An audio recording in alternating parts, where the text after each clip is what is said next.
대한 내용입니다. 이 부분이 실기 파트 첫 번째로 나오기 시작하는데요. 식탁의 높이는 식탁 윗부분이 대상자의 배꼽 높이, 이거 중요하죠.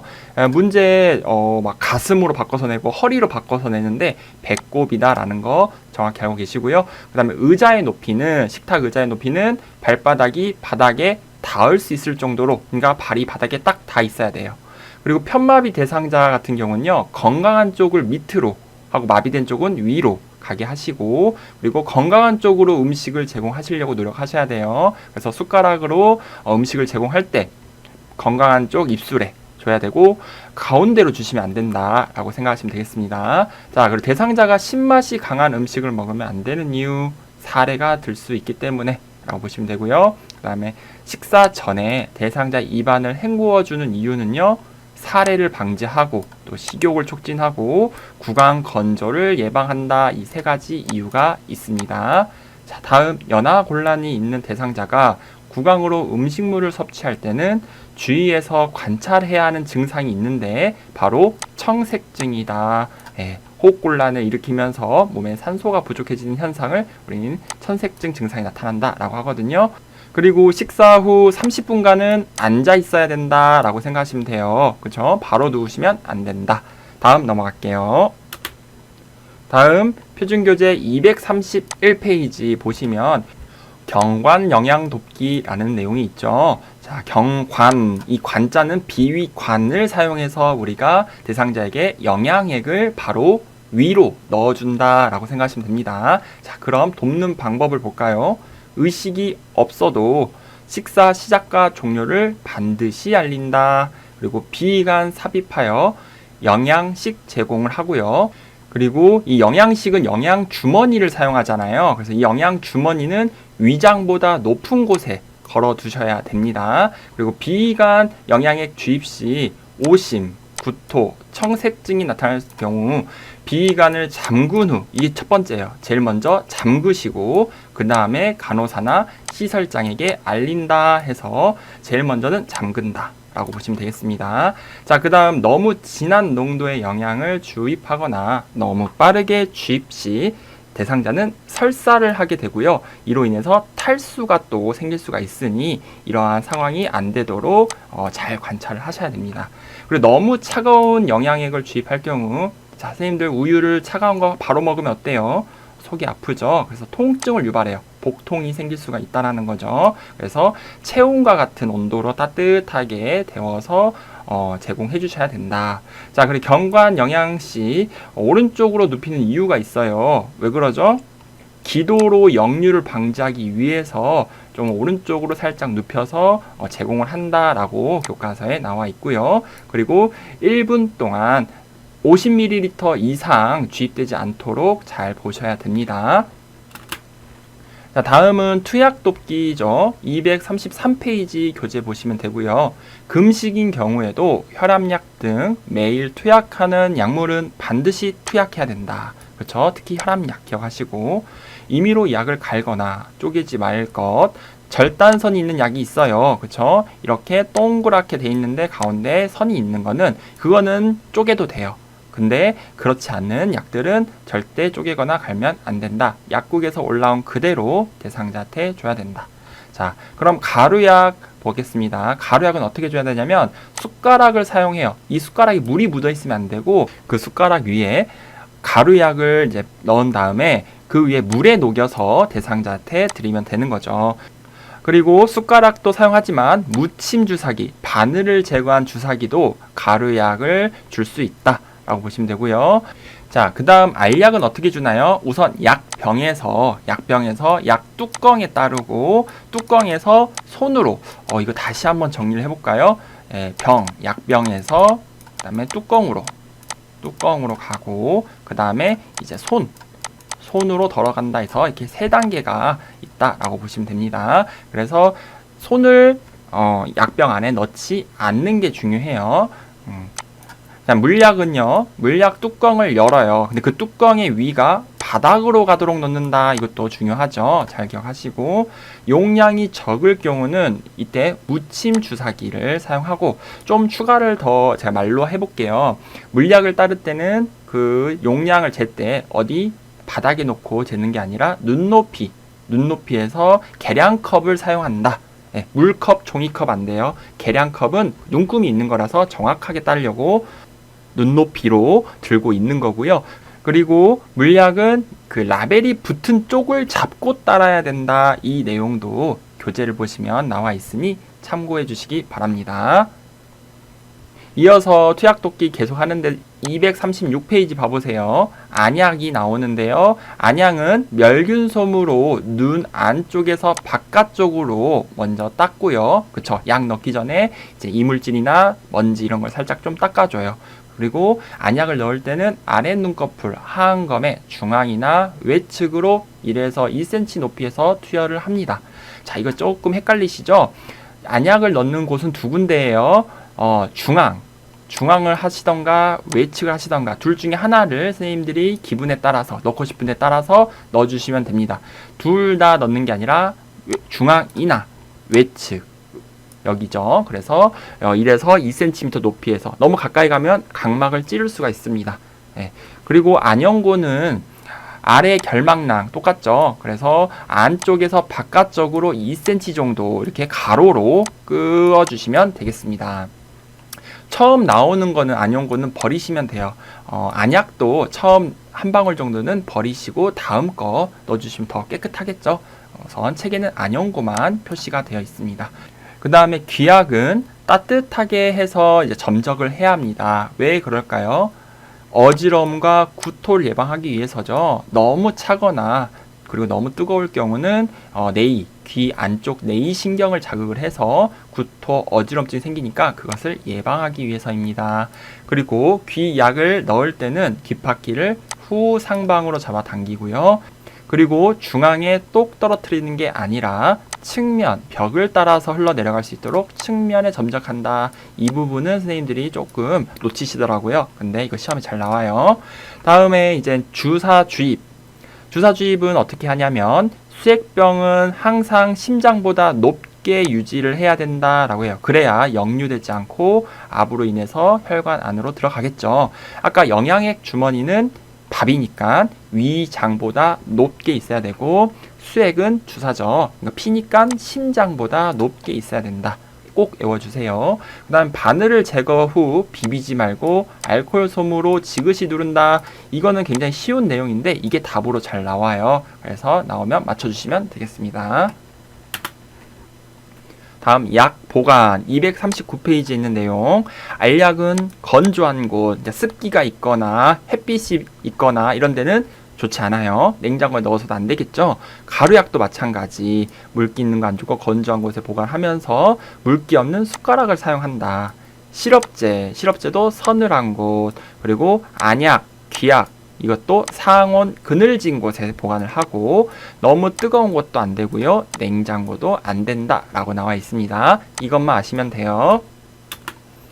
다음은 주제가 바뀌었어요. 배설도끼입니다. 배설도끼에서도 5문제가 나오고요. 240페이지 보시면 항문은 앞에서 뒤로 닦아야 돼요. 이거 다른 표현으로 위에서 아래로 닦는다 또는 요도 항문 순으로 닦는다 또 이렇게도 나와요. 똑같은 말이죠. 뜻이죠. 그래서 요로간염을 예방하기 위해서 그렇게 하는 거예요. 이거는 쉬운 내용이지만 특히 여성분들 생식기 구조상 여성분들에게 좀 많이 해당이 되고요. 그 다음 화장실 이용 돕기 보겠습니다. 편마비 같은 경우는 건강한 쪽에 휠체어를 두고 침대 난간에 빈틈없이 붙이거나 30도에서 45도 비스듬히 붙인다. 그래서 우리 이제 휠체어를 타고 화장실을 갈 거예요.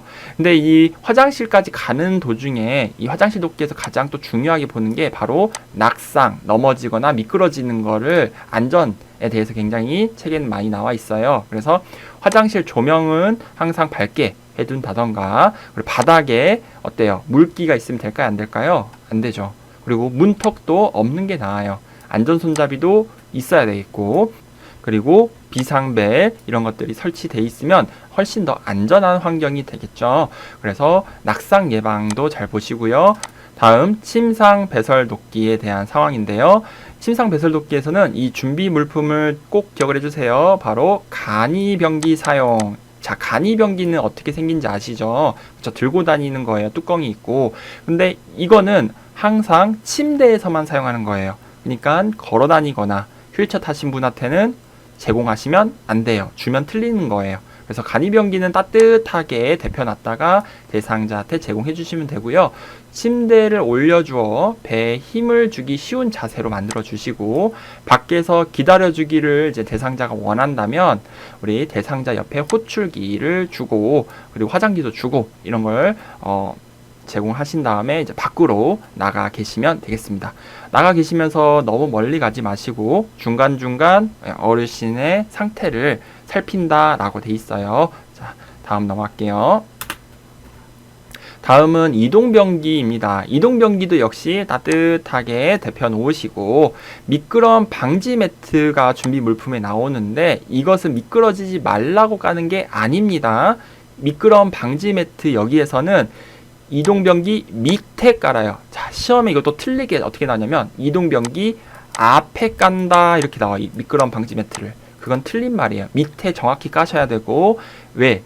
이 이동병기가 흔들리지 말라고 깔아놓는 거예요. 이유는. 자, 그리고 침대와 이동병기는요, 좌병기, 네, 같은 높이에 돼 있어야 돼요. 그러니까 하나가 침대가 더 높이 있다던가 병기가 너무 낮게 있으면 안 된다. 높이가 같아야 된다 라고 했고요. 자, 그리고 편마비 대상자의 경우는요, 이동병기를 건강한 쪽으로 이렇게 30도에서 45도 비스듬하게 놓거나 또 딱 붙여서 놓으시면 되겠습니다. 자, 다음은 기저귀 사용 돕기인데요. 기저귀는요, 피부 관리에 대한 신경을 많이 쓰셔야 돼요. 특히 욕창 예방에 이렇게 신경을 써야겠죠. 그리고 기저귀는 될 수 있으면 착용하지 말기. 그러니까 착용을 안 하는 게 좋아요. 그쵸? 그래서 기저귀를 착용하게 됨으로써 배설 습관이 사라지고 또 피부도 안 좋아지고 막 그러니까 요로 간염도 생기고 그러니까 좋은 점이 별로 없다라고 보시면 되고요. 따뜻한 물티슈로 우리가 기저귀를 교환할 때 우선 닦아주시면 되고, 허리를 들 수 없는 경우가 있고 대상자가 허리를 들 수 있는 경우가 있어요. 이거는 딱 한 가지씩만 알고 계시면 됩니다. 허리를 들 수 없는 경우는 대상자를 옆으로, 몸이 많이 못 움직이시고 전신 마비가 있으신 분들을 말하겠죠. 그래서 그냥 옆으로 돌려서 기저귀를 교환하시면 되고요. 들 수 있으면 무릎을 세우고, 그렇죠? 무릎을 세우고, 아까 그 간이병기 침상 배설에서도 똑같아요. 간이병기를 침대 누워 계신 분 대줘야 되는데 협조할 수 없는 경우, 그게 허리를 들 수 없는 경우잖아요. 그때도 옆으로 돌리면 되고요. 들 수 있으면 이렇게 무릎을 세우고 허리를 살짝 들어주시면 그때 바로 밑으로 기저귀를 넣어준다던가, 침상 배설이면 간이병기를 넣어주시면 되겠습니다. 자, 그 다음 기저귀 바깥면이 보이도록 말아 교체하시고, 그리고 피부 발적, 상처, 통증 이런 것들이 발견되면 간호사, 시설장에게 보고하시고 마사지는 절대 하지 마셔야 됩니다. 다음 유치도뇨관이 나왔어요. 배설도끼 마지막 주제입니다. 유치도뇨관은 우리가 소변줄이라고도 하죠. 그래서 이 유치도뇨관은 신경 써야 될 게 바로 감염 예방을 조금 신경 잘 써주시면 돼요. 감염 예방, 요로간염, 방광염, 그쵸? 소변주머니가 방광, 그러니까 아랫배보다 밑에 있어야 돼요. 이게 너무 방광보다 위에 있어 버리면 역류해서 자기가 쌌던 오줌이 다시 안으로 들어와 버리는 그런 좀 찝찝한 상황이 된다라는 거죠. 그래서 좋지 않다. 밑에 있어야 된다. 그리고 소변량과 색깔 매 2시간에서 3시간마다 확인을 하는 겁니다. 자, 소변량하고 색깔을 2-3시간마다 확인을 하는 거지, 2-3시간마다 비워준다 이렇게 나온 적이 있거든요. 비워준다, 비우는 거는 아니에요. 그냥 확인을 하시는 거예요. 그쵸? 언제 비우는지는 책에 정확히 안 나왔지만 소변 주머니가 가득 찰 때까지 또 기다리면 그건 또 아니에요. 적절하게 찼으면 비워주시면 되겠습니다. 자, 금기사항이 없는 한 수분을 권장하시고, 그리고 아랫배가 불편하고 통증을 호소하는 경우 우리 어르신들이 이 소변줄을 차고 있을 때 이런 경우가 있거든요. 그러면 먼저 요양보호사는 소변줄 꼬였는지 확인하시고요. 꼬였으면 풀어주시면 됩니다. 보고할 필요 없어요. 그리고 소변 주머니의 위치를 또 확인해 주셔야 돼요. 이 소변 주머니가 너무 높이 있으면 잘 밑으로 안 흐르겠죠. 그래서 방광, 이 아랫배에 소변이 차 있다라는 거죠. 그래서 항상 아랫배보다 밑에 있어야 되고, 또 막히거나 연결관이 분리된 경우는 이때는요 보고를 하셔야 돼요. 그러니까 이 유치도녀관 줄하고 이 소변 주머니 그 줄이 연결이 돼 있어야 되는데 분리돼 있거나 또 아예 막혀버렸거나 뽑혔거나 이럴 때는 신속하게 보고하셔서 처치를 받으셔야 되겠습니다. 네, 다음 주제 개인위생 파트입니다. 개인위생 파트에서도 역시 5문제가 총 출제가 돼요.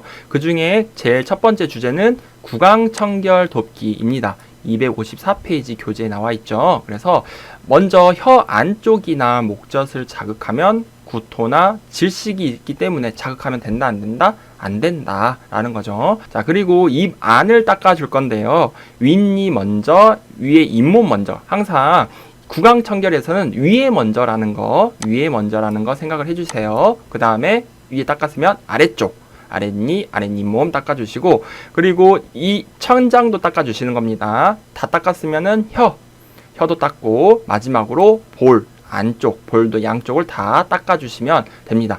이 닦을 때는 칫솔로 닦는 게 아니라 부드러운 스펀지 브러쉬를 물에 묻혀서, 따뜻한 물에 묻혀서 닦아주시거나, 서랍자, 우리 병원에 감기 걸려서 이렇게 목 한번 봅시다 하면 혀 눌러주는 거 있죠? 그 막대기, 그게 서랍자예요. 거기에다가 이제 꺼즈나 이런 푹신푹신한 어떤 깨끗한 천을 감아서 또 물을 묻힌 다음에 닦아주기도 해요. 자, 그 다음에 칫솔은 잇몸에서부터 치아 방향으로 천천히 원을 그리듯이 닦는다. 그리고 칫솔의 각도는 45도 각도로 치아에 대고 닦아주셔야 되고요. 그리고 치약은 칫솔에 꾹 눌러서 짜줘야 된다. 그렇죠? 눌러 짠다 라고 보시면 되고, 의치는 세정제나 물 담긴 보관 용기에 보관을 하셔야 돼요. 이유는 의치의 변형을 막기 위해서죠. 그래서 의치를 또 다 씻어가지고 밖에 건조시키는 거는 의치의 변형이 될 수가 있기 때문에 금지입니다. 금지하시면 안 되고요. 그리고 자기 전에 의치를 빼서 보관하는 이유가 있죠. 왜? 잇몸 압박 자극을 해소하기 위해서는 이렇게 자기 전에 의치를 빼서 보관합니다. 그래서 의치는 이렇게 물이 담긴 용기인데 뚜껑이 있어야 된다라는 것도 기억을 해주시고, 자, 그리고 의치도 역시 위쪽 의치를 먼저 빼고 끼울 때도 위쪽을 먼저 끼워요. 그래서 구강청결은 항상 의치건 칫솔질이건 그리고 입안을 닦아내는 거건 다 위에 먼저 해결을 하고 아래쪽으로 간다라고 보시면 되고요. 자, 그다음 구강세정제로 의치 삽입 전에 입안을 헹구어 주는 게 좋습니다. 다음 두발청결 돕기에 대한 내용인데요. 먼저 머리감기에 대한 내용입니다. 259페이지고 통목 역시 머리감기 나오는데요. 실내 온도는 따뜻하게, 그리고 귀마개 솜으로 귀를 막습니다. 그럼 머리감기 순서에 대해서 보면요. 따뜻한 물을 머리카락에 묻히고 그 다음에 샴푸 사용해서 머리를 이제 마사지 하는데 손가락 끝으로, 손톱으로 하면 안 되고 손가락 끝으로 마사지를 해주고요. 그리고 헹구고, 그리고 다시 린스 사용하고, 그리고 또 헹구고, 그 다음에 귀마개 솜 이제 아까 썼던 거 이제 제거를 해주시고, 이제 물을 안 사용한다는 뜻이에요. 제거를 했다는 거는. 그렇죠? 그리고 나서 이제 머리카락을 마른 수건으로 닦아주시고요. 자, 끝이 아니에요. 수건을 다 닦은 다음에 헤어드라이어까지 써주시고, 또 끝이 아니에요. 마지막 빗질까지 해서 머리를 빗어주셔야 됩니다. 이거 순서가 또 중요하니까 한번 쭉 읽어보시고요. 다음 침대에서 머리 감기기 있어요. 침상에서. 그래서 먼저 베개를 치우고 침대 모서리에 머리가 오도록 비스듬히 해주셔야 됩니다. 그리고 방수포를 깔 텐데요. 방수포는 어깨 밑에 깔아주셔야 되고요. 그 다음에 수건은요 어깨 밑에서 가슴 위에까지 덮어주셔야 되고, 이불은 허리까지 내려주시고요. 그 다음에 패드는, 자, 머리 감을 때 쓰는 그 패드가 있어요. 이지 샴푸라고도 하는데 그거는 머리 밑에다 받쳐주셔야 돼요. 지금 제가 밑줄 쳐놓은 것들 있죠. 이런 것들은 또 시험 문제 부위를 바꿔서 내요. 방수포는 뭐 엉덩이까지, 허리까지 쭉 깔아준다. 아니에요. 머리부터 어깨 밑에까지만 깔아주시면 돼요. 어깨 밑, 바로 밑. 그 다음 수건은 어깨 밑에서 가슴 위에까지만 딱 감싸주시면 돼요. 그러니까 이 부위들을 잘 기억하시면 되겠습니다. 자, 다음. 뒷머리는 머리를 목을 좌우로 돌리면서 헹군다, 이거 있었고, 또 면봉을 사용하게 되는데 귀 안쪽이 손상되지 않도록 주의한다 해서 면봉으로 귀를 깨끗하게 해줄 때는 절대 귀 속을 닦지 않습니다. 그래서 귀지도 제거하시면 안 돼요. 자, 다음 물 없이 두발 청결 돕기. 이걸 다른 말로 두발 전용 세정제를 사용하는 방법, 이렇게 나오죠. 그래서 물 없이 사용해야 돼요. 그래서 물이 들어가면 안 되겠죠. 그래서 물 없이 모발에 발라 거품을 내고, 자, 선생님들 이게 좀 내용이 조금 이상할 수도 있어요. 이 두발 전용 세정제를요, 손에 덜어가지고 이렇게 머리카락에 발라서 거품을 내는 게 아니라 두발 전용 세정제 그 상태를 그대로 머리카락에 발라야 돼요. 머리카락에. 네, 머리카락에 발라서 거품을 내는 겁니다. 어디 덜거나 뭐 이렇게 하시면 안 돼요. 그리고 수건, 마른 수건으로 닦고 빗어준다. 이게 끝이에요.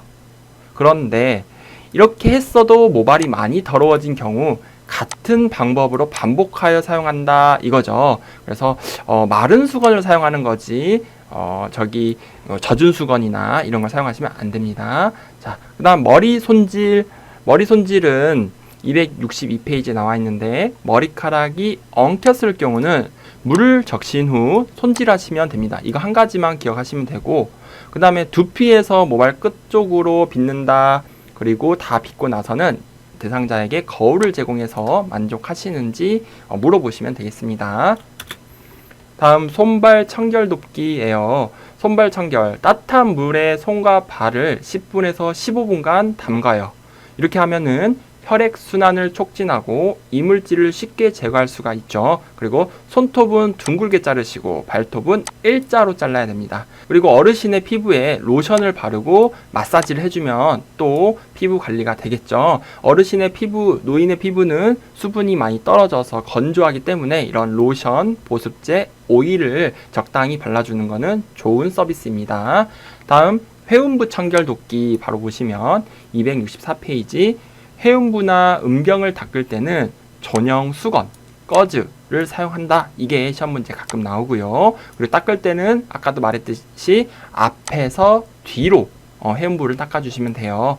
그리고 회음부 청결 돕기의 자세는 여성분들 같은 경우에요, 무릎을 세우게 하고 목욕 담요를 마른 목골로 펴서 덮어줘요. 그래서 양쪽 다리를 가리고, 그리고 가운데 있는 그 면은 회음부를 덮어놓고 닦을 때마다 걷어가지고 닦아주시면 되겠습니다. 특이사항이 있어요. 그럴 때는 상처가 났거나 분비물이 있거나 염증이 있을 때 선생님들이 닦아주시지 마시고 소독하지 마시고 그 상태로 그대로 시설장이나 간호사에게 보고하셔야 됩니다. 다음 세수 돕기, 그러니까 얼굴 관리를 하는 거죠. 265페이지. 처음에 눈은 깨끗한 눈 먼저 닦아요. 만약에 오른쪽에 눈곱이 있다라고 하면은 왼쪽 먼저 처리를 한 다음에 마지막에 오른쪽을 닦아주셔야 된다라는 거죠. 그리고 한 번 사용한 면은 사용하지 않는다. 그래서 닦을 때는 안쪽에서 바깥쪽으로 닦아야 됩니다. 라고 했고요. 그리고 귀는 귀지 제거 금지, 귀 속 청소하지 마세요. 자, 전에 말했던 내용이 또 나왔네요. 그쵸? 코 안은 세척해도 돼요. 귀 안은 닦으면 안 되지만 코 안은 닦아주셔도 돼요. 그리고 코털이 밖으로 삐져나왔으면 깎아주셔야지 뽑아버리면 안 됩니다. 그리고 얼굴 씻는 순서 이거 잘 보세요. 처음에 눈부터 씻고요. 그 다음 코, 그리고 뺨, 입, 이마는 머리카락 쪽으로 이렇게 쓸어 올리듯이 해야 된다 했죠. 그리고 귀, 그 다음에 목, 이렇게 순서가 있다라는 거 기억을 해주세요. 제일 먼저 눈이에요. 그래서 맨 마지막은 이제 목, 그쵸? 그래서 눈, 코, 그 다음 뺨, 입, 이마, 귀, 목 꼭 기억을 해주시기 바랍니다. 다음 면도 돕기는 시험에 잘 나오는 부분은 아니지만 그래도 문제를 풀다 보시면 많이 풀 수가 있는데요. 자, 267페이지. 면도 전 따뜻한 물수건으로 덮어 그 건조함을 완화시켜주고, 자, 그리고 면도날은 얼굴 피부와 45도 정도의 각도로 해서 면도를 하시면 좋아요. 아까 칫솔과 치아의 각도도 45도라고 했습니다. 자, 그리고 노인분들, 우리 할아버지 같은 경우는 주름이 얼굴에 져 있기 때문에 피부 주름을 아래 방향으로 당겨 면도를 합니다. 책의 아래 방향으로만 나와 있기 때문에 위로 옆으로 잡아 당긴다, 그래서 펴준다 아니고요. 무조건 아래쪽으로 당겨서 줄을 편 다음에 면도를 해주시면 되겠습니다. 그리고 면도의 방향은 귀에서 턱 쪽으로, 코 밑에서 입으로, 뭐 이렇게 위에서 다 아래로 진행이 되고 있네요. 그쵸? 다음 목욕 돕기 269페이지부터 270페이지의 내용입니다. 자, 먼저 목욕물은 40도 내외, 그러니까 39도도 되고 41도도 돼요. 내외니까요. 식전에 식후에는 목욕하지 않는다. 욕조 안, 그리고 욕실 바닥에는 미끄럼 방지 매트를 깔아주면 훨씬 안전해요. 그 다음에 목욕 시간은요, 20분에서 30분이 가장 좋고요. 그 다음 욕조 탕 안에 들어가 담그는 시간은 5분 이내로 하시는 게 좋다라고 책에 나와 있습니다. 목욕물 온도를 확인을 해야 되는데, 요양보호사는 손등으로 확인을 하시고 대상자는 발끝으로 확인을 한다. 그래서 요양보호사가 물을 발끝에 우선 뿌려줘요. 그리고 나서 발끝에 뿌렸으니까 이왕 뿌린 김에 다리까지도 뿌려줘. 온도가 마음에 드시면. 자, 그럼 다리 뿌리고 헹구고, 그 다음에 다리 끝났으면 팔 헹구고, 몸통 헹구고, 마지막에 회음부, 가장 지저분한 부분을 마지막에 헹군다. 헹구는 순서 기억을 하시라고 지금 설명드리는 거예요. 다리, 팔, 몸통, 회음부.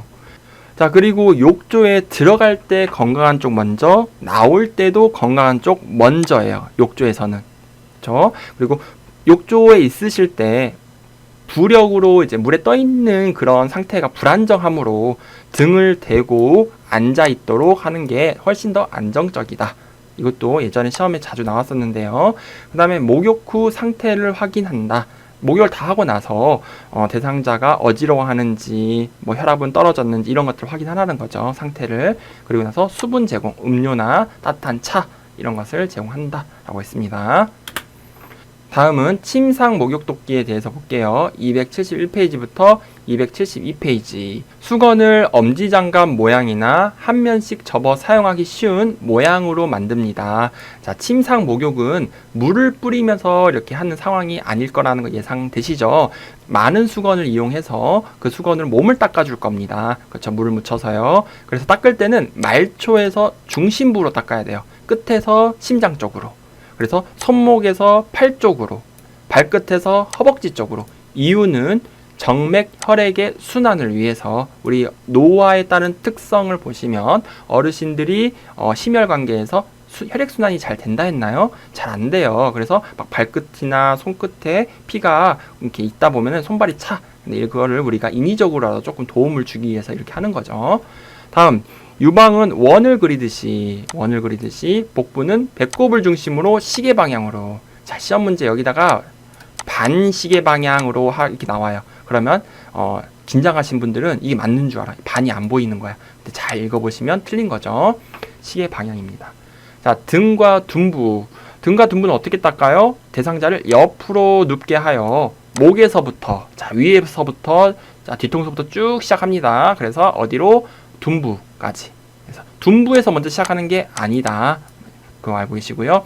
자, 이제 옷 갈아입히기 이제 마지막이죠. 옷 갈아입히기 같은 경우는 275페이지 나와 있는데, 자, 이것만 잘 기억하시면 됩니다. 옷을 벗길 때는 건강한 쪽부터, 입힐 때는 마비된 쪽부터 입힌다라고 보시면 돼요. 그래서 벗건 임마 이렇게 보셔야 되고요.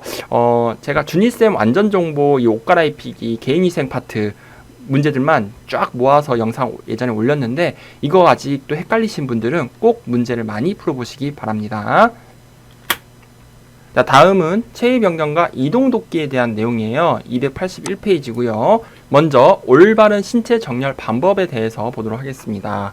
우리가 무언가를 옮기거나 대상자를 잡을 때는 몸 가까이 해야 돼요. 그리고 발은 모으지 말고 적당히 벌리고, 그리고 무릎을 굽히고 중심을 낮게 하는 겁니다. 허리를 쓰면 절대 안 돼요. 무릎을 굽히는 거예요. 그리고 큰 근육, 작은 근육을 사용한다가 아니라 큰 근육을 사용해요. 그래서 허리는 반드시 고정 쭉 펴져 있어야 됩니다. 그래서 역도 선수들 좀 생각해 보세요 라고 제가 수업 시간에는 실제로 그렇게 얘기를 해요. 어떻게 그 사람이 그 무거운 걸 들면서 다치지도 않고 이렇게 들 수 있을까? 바로 올바른 신체 정렬을 잘 사용하고 있기 때문이죠.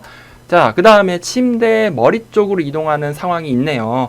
282페이지에 있는 내용입니다. 우선 침대를 수평으로 눕히고 베개를 머리 쪽으로 옮깁니다. 그리고 대상자의 무릎을 세워 발바닥이 침대 바닥에 닿게 해요. 그렇죠? 자, 그래서 여기에서 이제 협조가 가능하냐, 협조가 불가능하냐 이렇게 나뉘는데 협조가 가능한 사람, 움직이는 사람이에요. 그래서 대상자가 침대 머리 쪽 난간을 잡게 한다. 움직이니까요. 그리고 대상자의 대퇴 아래와 침상면을 밀며 신호를 하여 같이 이동한다. 그래서 선생님들이 이제 밑에 대퇴 쪽을 잡고 대상자 위에 머리 쪽 잡았죠. 그래서 하나, 둘, 셋 해서 둘이 힘을 합쳐서 침대 위로 올라가는 거예요. 그렇죠? 근데 이제 협조가 불가능하신 분, 약간 식물인간이시거나 전신